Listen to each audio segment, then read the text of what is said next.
সম্মানিত ভিউয়ার্স, আসসালামু আলাইকুম।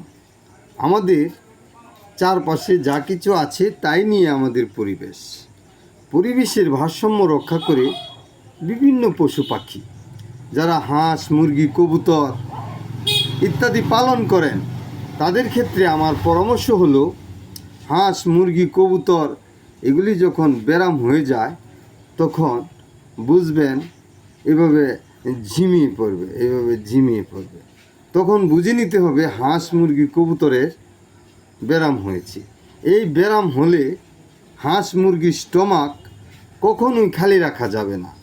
হাত দিয়ে কোনো কিছু খাবার তুলে দিতে হবে এবং সিরিঞ্জ দিয়ে ফিল্টার দিয়ে পানি খাওয়াতে হবে, পরিমাণ মতো পানি খাওয়াতে হবে। এতে হাঁস, মুরগি, কবুতর স্টমাক ভালো থাকে, শরীর স্ট্রং থাকে।